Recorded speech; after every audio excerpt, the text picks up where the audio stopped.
আমি স্পষ্ট ভাষায় বলতে চাই, এই খুনের দায়িত্ব তারেক জিয়াকে গ্রহণ করতে হবে। এই খুনের দায়িত্ব মির্জা ফখরুলকে গ্রহণ করতে হবে। এই খুনের দায়িত্ব বিএনপিকে গ্রহণ করতে হবে।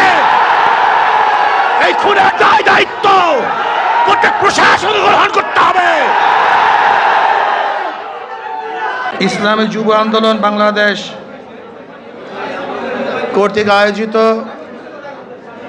আজকে সম্মেলনের সম্মানিত সভাপতি ওলামায়ে কেরাম, সর্বস্তরের জনগণ ভাইয়েরা আমার, আজকে আমরা দুঃখিত, লজ্জিত, মর্মাহত। আজকে বাংলাদেশে যে ঘটনা ঘটতেছে গোটা দুনিয়ার সামনে মুখ দেখাবার মতো মুখ আছে বলে আমি মনে করি না। গোটা দুনিয়ার মানুষ আমাদেরকে খুনি মনে করে। যে দৃশ্য দেখেছি মিটফোর্ডের, আমি পুরাপুরি শেষ পর্যন্ত এই ঘটনা দেখতে পারি নাই। আমি নিজেই ভয় পেয়ে গেছি। এ কেমন এক অবস্থা, কেমন এক বর্বরতা! জাহিল যুগকেও ফেল করেছে। মানুষ এত নিষ্ঠুর কিভাবে হয়? মানুষ তো এইভাবে কুকুরকেও মারতে পারে না।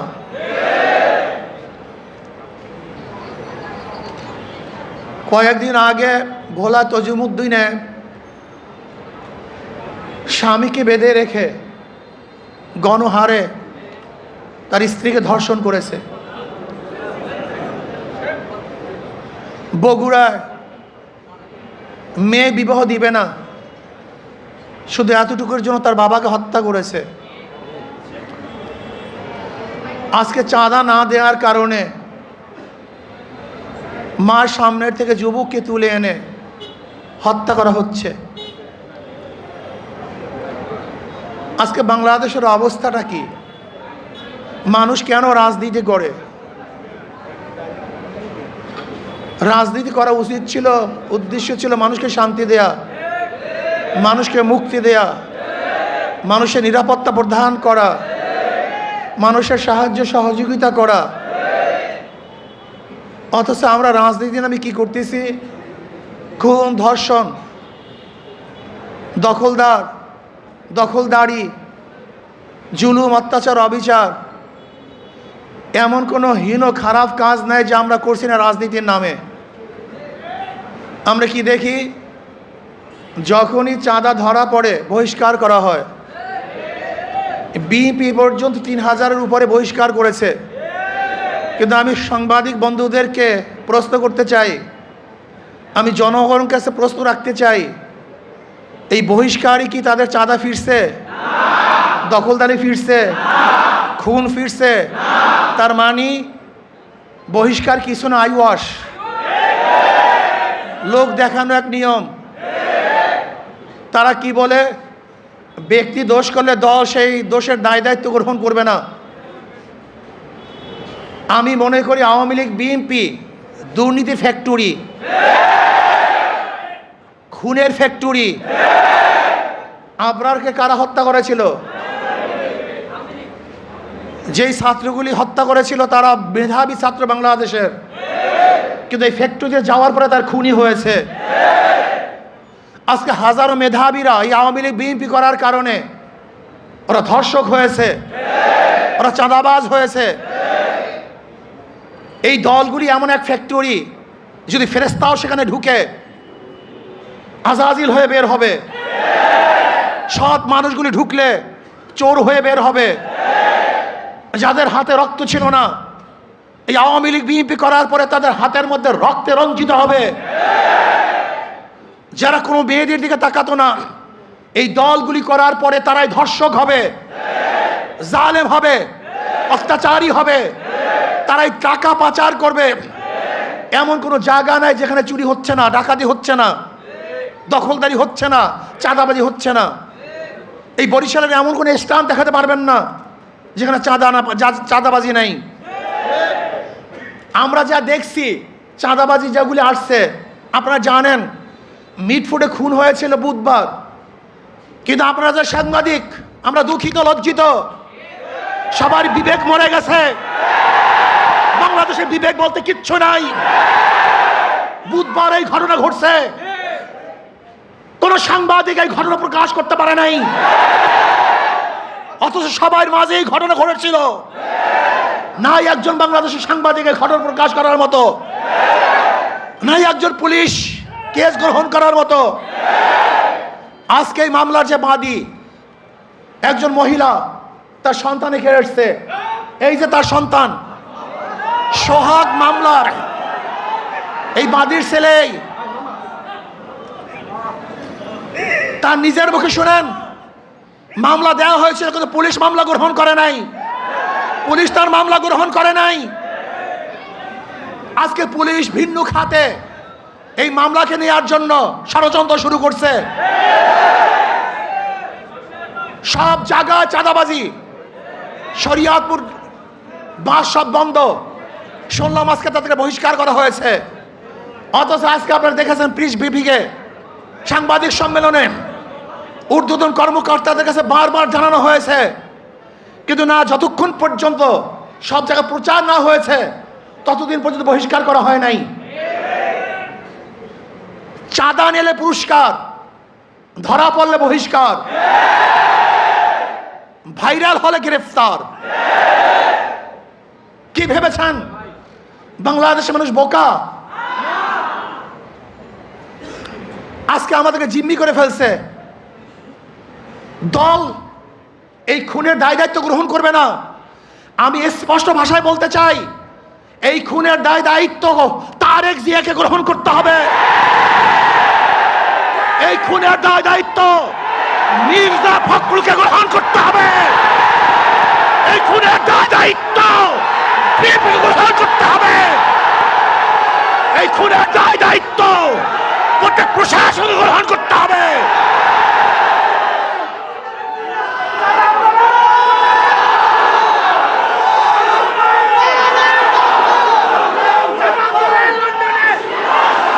শোনেন,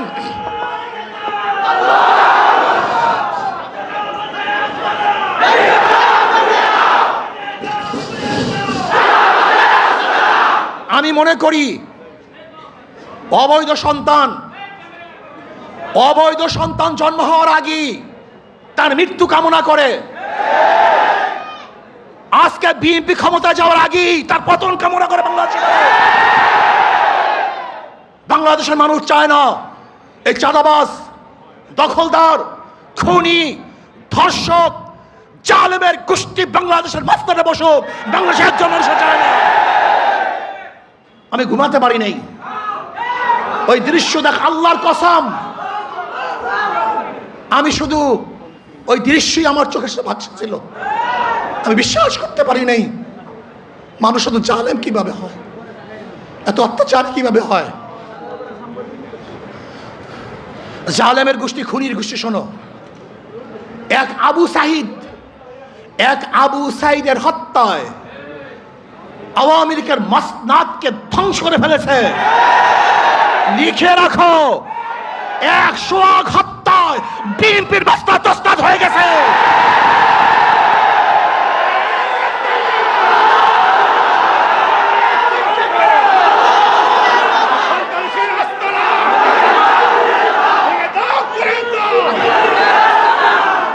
শোনো, তোমরা ভেবেছ গুম হত্যা মামলা বিএনপি ক্ষমতায় আসবে, এই ভয়ে তোমার সামনে সামনে মাথা নত করবে।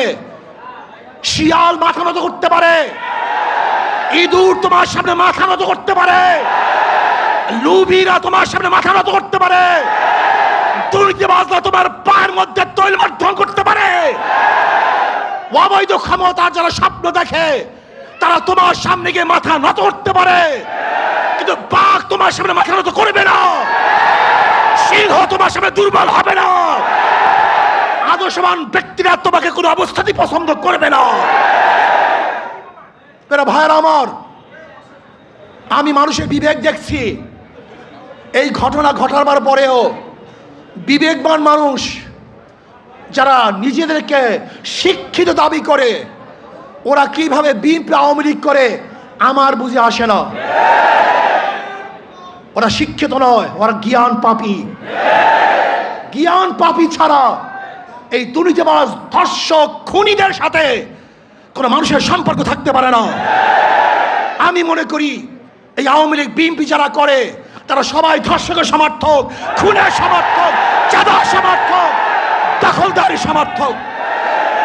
কোন ভদ্র মানুষ যাদের মধ্যে ভদ্রতা আছে, আদর্শবান যারা আদর্শ লালন করে, যারা জাতিকে মুক্তি দিতে চায়, এই বাংলাদেশকে গোটা দুনিয়ার সামনে উঁচু করতে চায়, তারা কোনো অবস্থাতে আওয়ামী লীগ বিএনপি করতে পারে না।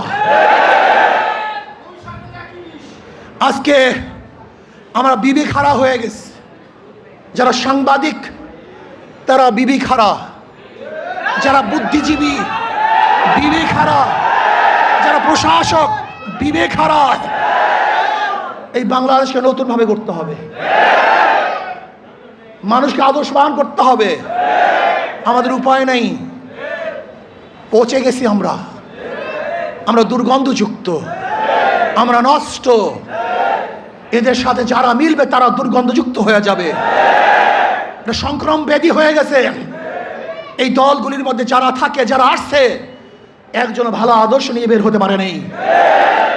আমার যুবক বন্ধুকে বলবো, আদর্শবান হও, নীতিবান হও। এই দেশকে বিনির্মাণ করতে হবে, এই দেশকে গড়তে হবে, মানুষকে আশ্রয় দিতে হবে, জুলুম মুক্ত দেশ করতে হবে, চাঁদা মুক্ত দেশ করতে হবে, সন্ত্রাস মুক্ত দেশ চাই। যে দেশের মধ্যে সন্ত্রাস থাকবে না, চাঁদাবাজি থাকবে না, জুলুম থাকবে না, অত্যাচার থাকবে না, অবিচার থাকবে না, আমার মেয়েরা ধর্ষিত হবে না, চাঁদা দিয়ে কার ব্যবসা করতে হবে না। এরকম দেশের জন্য চেষ্টা করো, সাধনা করো। ইনশাআল্লাহ ইসলামী আন্দোলন বাংলাদেশ পারবে এই দেশকে একদিন শান্তি দিতে, মুক্তি দিতে। আলহামদুলিল্লাহ ইসলামী দলগুলো ঐক্য হচ্ছে। আশা করি ইনশাআল্লাহ যদি ইসলামের নামে একটা বাক্স আমরা দিতে পারি, তাহলে বেঈমানরা বুঝবে, খুনিরা বুঝবে, ধর্ষকরা বুঝবে, চাঁদাবাজরা বুঝবে কত ধানে কত চাল। বারবার ঘুঘু তুমি খেয়ে যাও ধান, এবার ঘুঘু তোমার যাবে যে প্রাণ। বারবার বাংলাদেশের মানুষকে ধোঁকা দিয়েছ, ৯-৬ বুঝিয়ে ভোট গ্রহণ করেছ। এবার বাংলাদেশ সচেতন হয়েছে, কোন চাঁদাবাজদেরকে আর মানুষ ভোট দিবে না।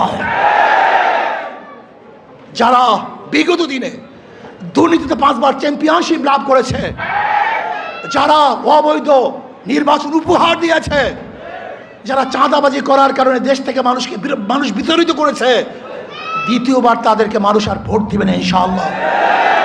চাঁদাবাজের বিরুদ্ধে ঐক্য হবে তো ইনশাআল্লাহ, চাঁদাবাজের বিরুদ্ধে সবাই ঐক্য আসিতে ইনশাআল্লাহ। যখন যেই সময় ডাক দেওয়া হবে, চাঁদাবাজির বিরুদ্ধে আমরা ঝাঁপিয়ে পড়বো ইনশাআল্লাহ। আল্লাহ আমাদের সবাইকে কবুল করে নেন।